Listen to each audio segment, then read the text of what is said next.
Hello. We are going live to do a live stream Q&A. And I wanted to do it with a mural in the background, but the height of me sitting isn't going to work. Plus the dishwasher is running. So maybe I will switch to the bedroom. And just see if we can avoid getting attacked by cats.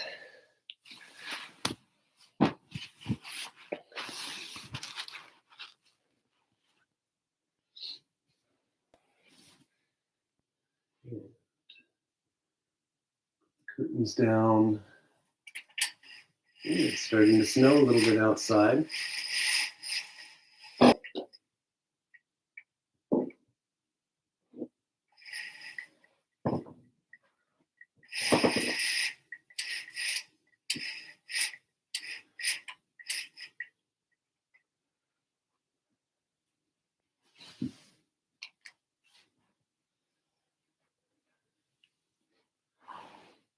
All right, welcome everyone. All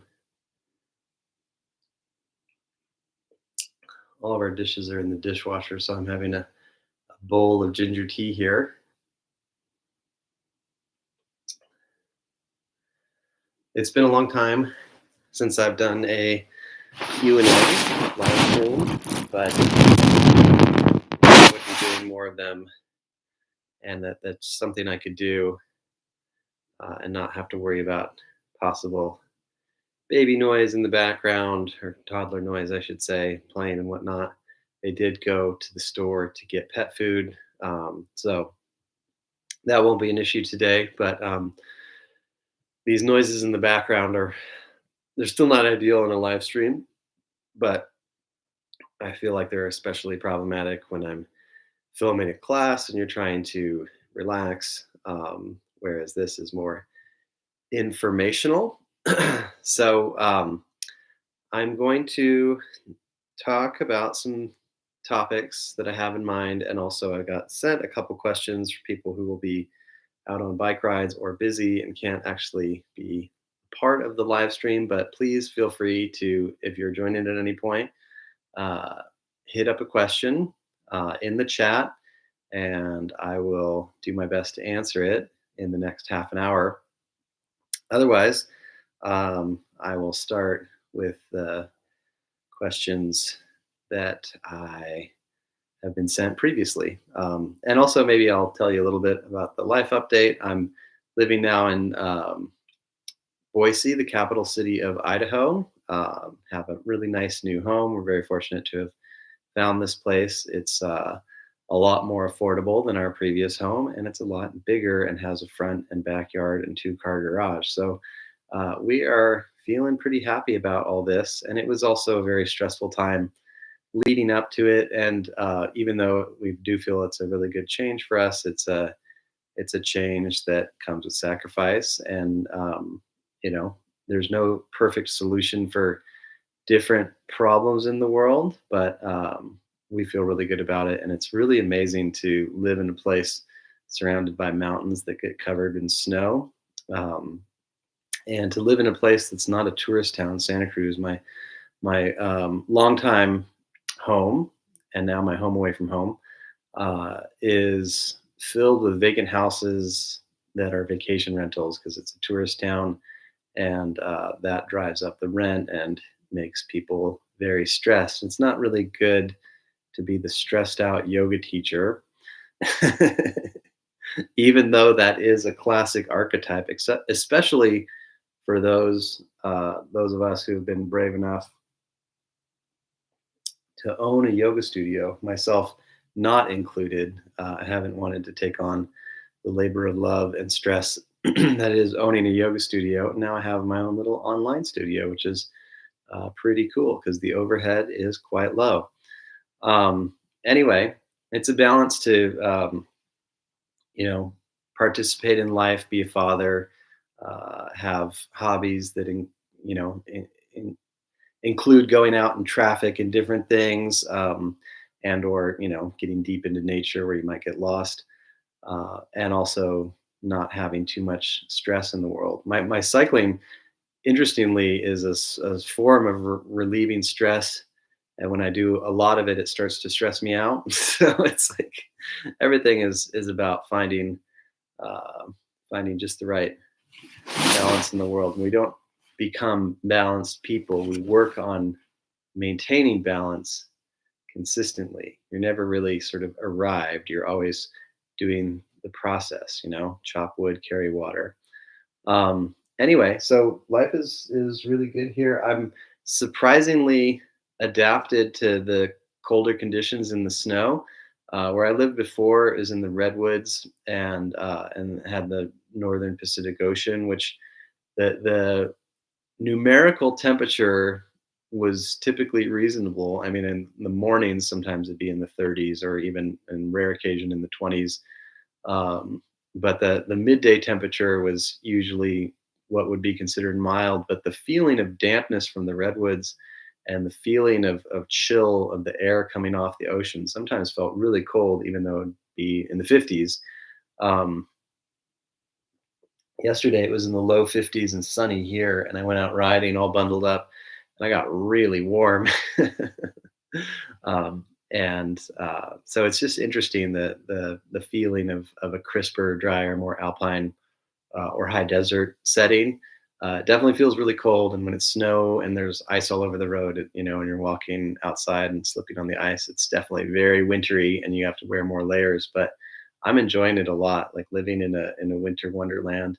It took some flexibility in my mind, right? There was a practice of yoga in terms of adjusting my mind as to how I would adapt to the different climate, because it's not just a colder winter, it's going to be a hotter summer as well. But I'm a big believer in that adaptation of your surroundings, your internal adaptation. It's like if you can do a big split or you can do a tremendous back bend, that's nice. But if you're unflexible about the way you live your life, then you are perhaps lacking some important flexibility. So I do get stuck and feel stiff, like mentally and emotionally, just like anyone. But I recognize that it's good to figure out ways to work through that. And in some occasions, you do want to stay firm on certain things and just not budge on it for better or worse. But anyway, I'm enjoying the experience of flexibility of having made this move and being in a new area and setting. And I know I said this already, but being around snowy mountains really it really fills my heart with joy. And yoga originated in northern India, crowned by the highest peaks in the world, the Himalayas. And so I feel like yoga with rivers and mountains is very auspicious, very special thing. I know I've always been drawn to it. Places like the Sierra Nevadas and the Pyrenees and so on and so forth. So yeah, so that's part of my life now. And although this is a story about my life, hopefully it's relatable. Your version of that, your version of your life transformations, your version of mental, emotional flexibility, flexibility of your surroundings. I'm not just wanting to talk about me. I'm trying to apply something that you can uh, um, resonate with as your version of these things. Because I think we all go through that in one way or the other. Um, anyway, I want to get to the first question now that I've blathered on a bit. This is a really good topic to discuss. Um, I have somebody who wrote, so one thing that's been on my mind lately is variations to do less with my body till I'm ready for more. You usually do present options, but not always for everything. What's your suggestion for finding variations of poses to help improve one's practice in a slow, measured manner? And you could expand with your experience with learning about doing less with your body. Okay, excellent topic to discuss. So, um, I actually got into teaching yoga through having back injuries, so I understand about overdoing it and doing less to have more of an experience. Um, yeah, when I was 19, I was having pain in my low back, sciatic pain, pain in my sacrum, and I did my first yoga teacher training when I was 20, thinking, well, I'll learn about my back. I didn't think, yeah, I want to be a yoga teacher for the next 23 years and counting. I was just thinking, okay, this will be like a little sort of self-learning thing, and I did learn a lot, and I did learn to embrace the things that I kind of didn't like, which is mainly back strengthening. I tried to heal my back through forward bend stretching, which is a big mistake because I was already living in a forward bend with all the hours I was putting in on my bike. Um, so I did learn to fix my back, which was my goal of the teacher training. But then people started asking me to sub, and I needed work, so I got a job, and here we are. Um, so I do offer the variations like hands on the ground, hands on the knee, maybe blocks if you have them for like a runner's lunge or all kinds of things. And I don't do that every single pose. Sustained poses, sure, but movement poses or poses that you're just in for 10 seconds, not as much. If you were to take enough classes with me, you would probably get a modification. Um, for most poses. I'm not going to explain the same form or alignment of plank, for instance, every single class, especially if I'm just doing it for 2 breaths. If I'm doing it for a minute and I have time to, tell you about different things for the wrists or different things for your elbows or your legs, your feet, so on and so forth, then that's one thing, but every class I'm not going to give every modification. It's just too much talking, um, and it won't work either. Like if you take one class of mine, like I can tell you everything that's true about the alignment and the modifications of the pose, but your brain is not going to absorb all of that in one setting. Certainly not while you're also trying to physically do the pose. So even if I were to give you everything all at once, you wouldn't likely receive that with your brain capacity, and that's okay. That's why you take class, you work through the process, you work through the practice, and you get a little bit each time, and you get reinforcement for things you learned already.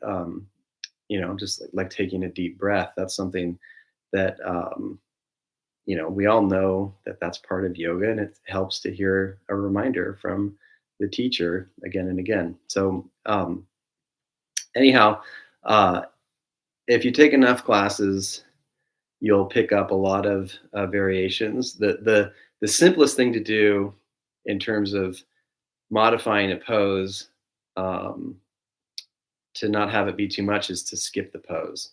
Now that's the simplest. It's not the most rewarding, but it is a guaranteed positive outcome if a pose is hurting you. If you have a sore wrist and I'm teaching a plank and your wrist is really hurting, and I didn't happen to mention you can do it on your elbows or do it on your knuckles, and you don't know these things, then you can skip it. And I try and mention that you can always rest, modify, skip a pose.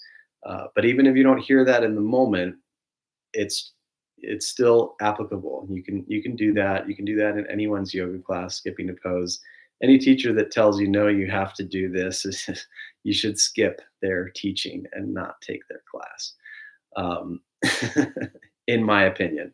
But skipping a pose, and when you skip a pose, you can also maybe take more time to watch the visual demonstration. So I might not instruct everything, but maybe you see, oh well, this his body has a really good straight line there, or his back's not dipping. That's a good sign. Maybe I should check myself in the mirror sometime and see my plank and see that I don't have a dip in my low back, which means I'm going to be putting more in my wrists and shoulders. So skipping the pose will allow you for more visual learning, which for people who are visual learners, then you get a tremendous amount from that. Um, and your body gets some rest. And you're always welcome to make a comment and saying, "Hey, the plank hurt my wrist today," and you didn't mention modification. So I'm more than happy um, to put those out there. That's how it would work in a real class. So in real classes, I would list some modifications based on what I know is helpful for people, but also based on what I can see. If I see someone doing a lunge, got a little cat earthquake here.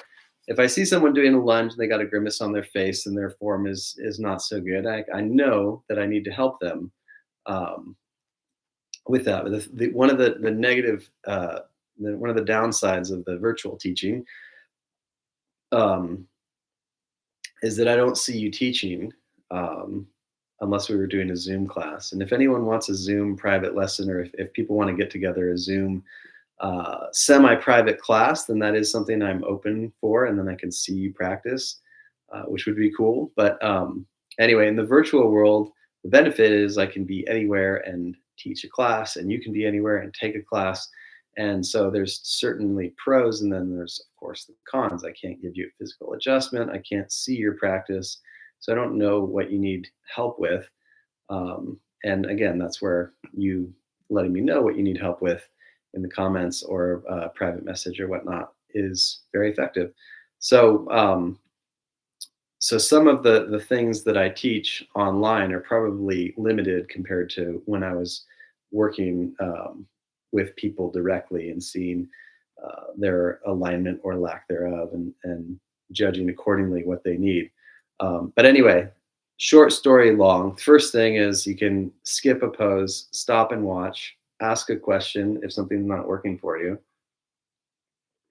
Um, and as I said before, also if you are taking enough classes, you'll probably see specific things or specific modifications.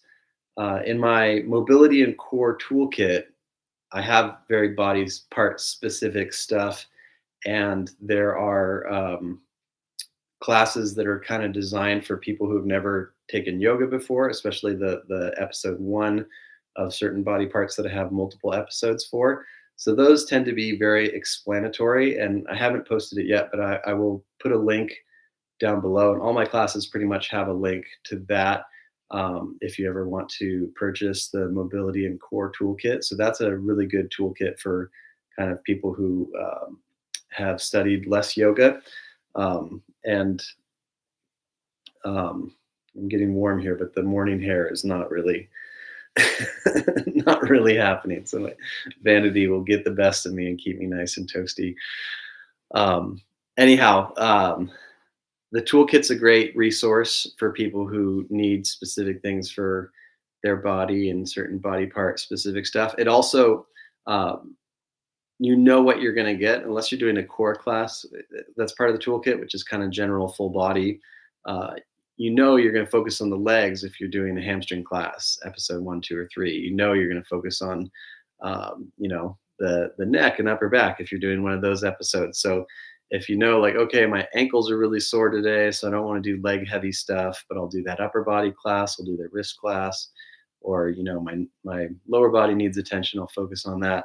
You can pinpoint what you need. If you see a class like the one I did yesterday, Hatha Yoga for the spine, um, you know that you're going to do some stuff for the spine, but we also did standing poses. We did downward dog. We did stretches for the spine and the hamstring, stretches for the spine and the hips, like big straddle, stretching the low back with one leg at a time. So you don't know exactly what you're going to get, even with my classes that are labeled, vinyasa for the core, hatha yoga for the spine, so on and so forth, especially a longer one. Whereas the toolkit is all bite-size episodes.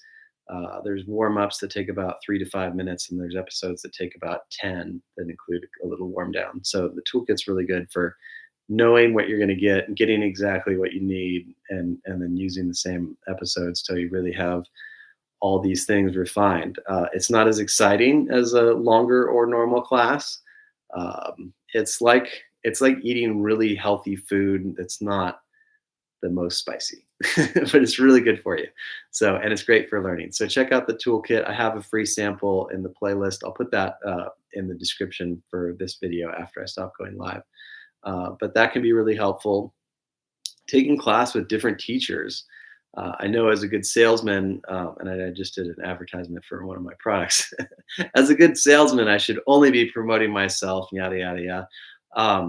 But taking class with other teachers is important because uh, you'll get a different spin on things. Even if they say the exact same thing, maybe they'll use the different wording.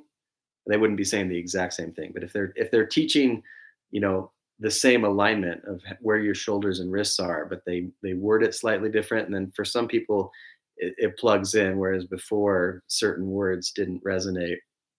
So class with different teachers is good for learning different things. It can be confusing, and there's a potential downside if the teacher sucks. Maybe a lot of teachers will tell you to pull your shoulders over the wrists, which it's good for when you're lowering to chaturanga to get that nice right angle of elbows and shoulders and wrists and whatnot. But people like myself who've broken this wrist, I hate that. Like that's completely unnecessary for me. And I know how to do a good chaturanga even without pulling forward like that in preparatory.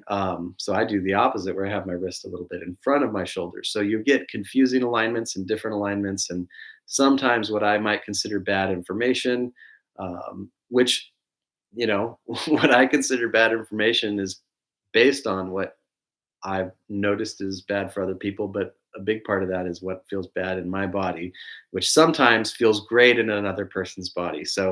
Um, so there's no perfect solution in terms of studying with a variety of methods and a variety of teachers, but it is helpful. And ultimately listening to your body, like I just said, something that works horrible for my body might work great for another person's, and that's because we're all unique and we have different things that, we have different lengths of our limbs, we have different, size of our bones and muscles, and maybe some of us are practicing in really warm tropical places and some of us are practicing in cold houses and snowy winters, and so we're coming from a unique place, each of us, even though we share a general human experience. We're all very unique, and every step we've taken in life differs from person to person. So um, we need to remember that we're unique individuals. There's no one infallible teacher that has one infallible way of doing form and alignment. And in fact, if you find these teachers that tell you this is the way and this is the only way, um, also keep an ear out for how much they're asking from your checkbook, because usually those people are hucksters and just trying to sell something. Or even if they're not trying to manipulate you through money, they want you to worship them and believe that they're basically the word of God. I've known a lot of yoga teachers like that. I've been more egotistical in my way is the way sort of thing in the past, so I can resonate that a little bit for myself. And you have to be wary of people's egos, because we all have our egos and our preferences and our emotional attachments to it. If I had a knee injury and I learned an alignment that felt really good on my knee injury, then I'm clearly going to have an emotional reaction to that and want to share that with other people. So I have to try and myself as a teacher, and hopefully any good aware teacher, you have to try and see through your experience versus what another person's needs are. So anyway, different teachers are good. It's not going to be a flawless situation, and you should still be discerning with what you can um, listen to from other people. You should be discerning who you choose to listen to, is what I meant to say. And then also, it depends on how much time you have. If you don't have a lot of time, then you definitely want to be discerning. But I've taken people's class who I thought were really bad instructors, or at least just very green, like very new, and didn't really know how to put a good class together, put good form together, put good sequence together, and still got one thing, like one word or one, pose or one form tip that I hadn't thought of before or hadn't heard before, that I kept on, inside of myself, and put it out there in my practice ongoing. So A bad teacher can still give you a gem, and good teachers can still have some faults that they'll unfortunately pass on to you. So we do our job, and you have to do yours. You have to be discerning. You have to listen to your body. You have to believe the teacher's trying to give you valued and informed information while also realizing that they might be wrong.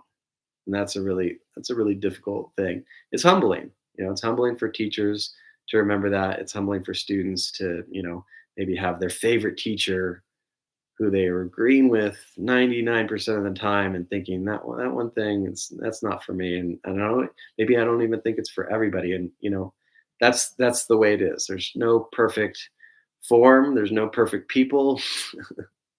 There's no perfect yoga when it's in a physical body experience. So anyway, again, another rant, but I think it is really good to learn from good people and also see if you can get a nugget from people who may be putting out kind of lame classes. Um, um, yeah. So what else is there in terms of that question? Um, Learning from yourself. I said listen to your body. So if it hurts, don't do it. That's a good thing to apply. And by hurting, I mean like feeling injurious, not just like, oh, my muscles are kind of trembling in plank, but like if you can't breathe smooth and you feel like this is not just going to be a little sore for now, but this is going to make my joints sore for days, muscles sore for a day or two, good. Joints sore for days, that's where there's a problem. But also, you make little shifts, you experiment, you figure. The more you practice, the more you become prone to noticing things even without instruction, right? um, it's better to be a consistent practitioner even without the best instruction than an inconsistent practitioner who once a year takes a workshop with an amazing teacher. And ultimately you would try and incorporate both.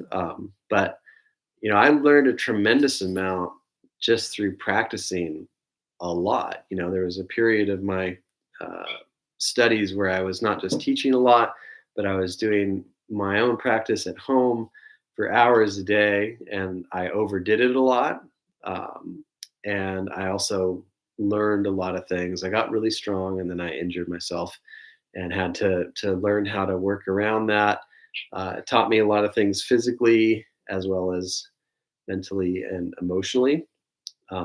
So not everybody's got time to practice hours a day, but what I do now is I try and be really consistent and practice at least minutes a day.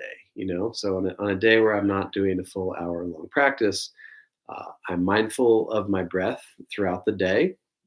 It's not always perfect, and my son is scratching my face and screaming at me. Then I can notice that I can be letting out stressed breaths and stuff like that, but I'm aware of it at least. And I typically try and breathe pretty smooth throughout the day. Um, I have cats, so they give me nervous system resolve when they're not bugging the hell out of me. And that can be a form of yoga, merging with other animals in nature. Um, and if I don't do a lot, I do a little bit, you know. So I might be doing shoulder rolls here and there. I might do a body pat down first thing in the morning, and a bunch of cat rolls. I've been really into the cat rolls lately. I've been using them in class a little bit extra, and then I've been having been lifting a bunch of moving boxes. I would do a bunch, just like 10 or maybe 15 in a row.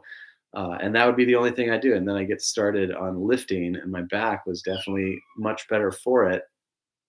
I needed to do more stretching for my legs because my knees were kind of wrecked from going up and down stairs, holding things in an awkward way and whatnot. But I really worked on my back a lot, and I didn't put my back out, thankfully, while moving in and moving out. Um, and